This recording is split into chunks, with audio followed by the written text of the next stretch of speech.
সংগ্রামী সাথী ও বন্ধুগণ, এখন আপনাদের সামনে বক্তব্য রাখবেন এই পঞ্চারমপুরের ছেলে, সেই ঢাকা বিশ্ববিদ্যালয়ের যিনি মহসিন হলের মতো হলের একজন বিপি, সেই জনপ্রিয় নাম শাহজাহান হাওলাদার সুজন।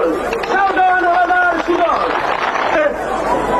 আজকে সারা বাংলাদেশের স্লোগান উঠেছে, হাসিনা রে হাসিনা, তোর কথায় নাসিনা, তোর বাপের কথায় নাচিয়া দেশ চালাইছি বেচিয়া।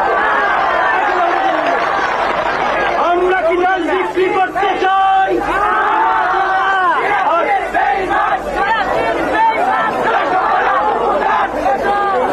সংগ্রামী সাথীরা করেছিলাম আমরা বাংলাদেশকে একটি স্বাধীন পতাকা উপহার দিয়েছিলাম। আমাদের দাবি ছিল আমরা পেট ভরে ভাত খাবো। ৭৪ সনের দুর্ভিক্ষে লাখো লাখো মানুষ না খেয়ে মারা গেছে।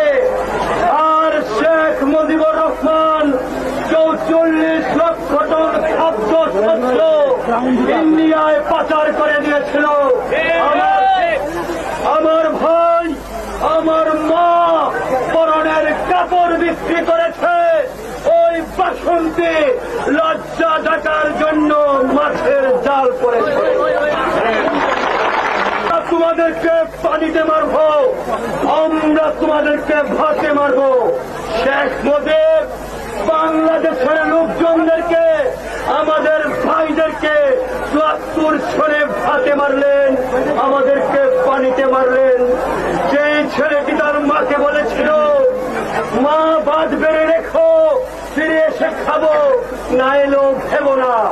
শেখ মুজিবের রক্ষী বাহিনী সেই ছেলেকে ব্যানেট দিয়ে খুঁচিয়ে খুঁচিয়ে হত্যা করেছে, মায়ের বুকের লাশ হয়ে ফিরে গেছে।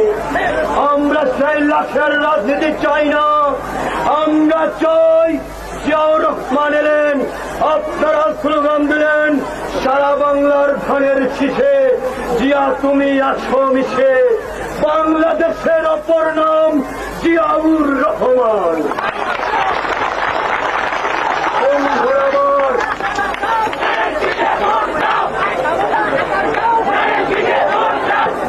বন্যা হয় কেন? ইন্ডিয়া ফারাক্কা বাদ দিয়েছে, বর্ষার সময় বাঁধ খুলে দেয়।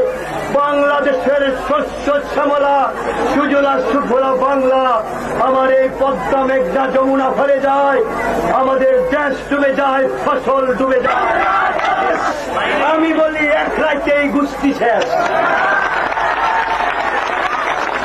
সংগ্রামী সাথীরা, বহু মায়ের বুক খালি করেছ, আটার যাও খেয়েছ, বাতের সঙ্গে আলু পল্লা খাওয়াইছ।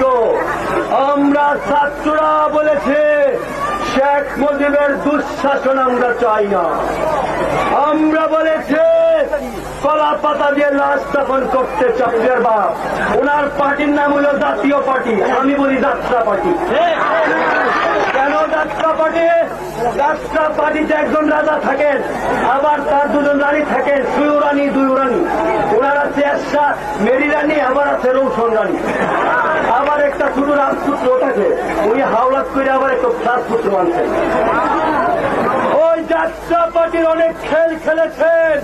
সামাজ্যম বলতেন ওই বিল্ডিং থেকে একটা স্যার, ওইটা আপনার মূর্তি স্যার।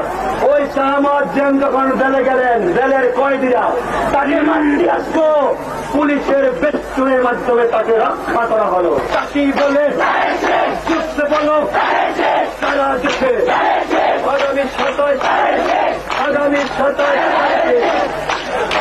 27 তারিখে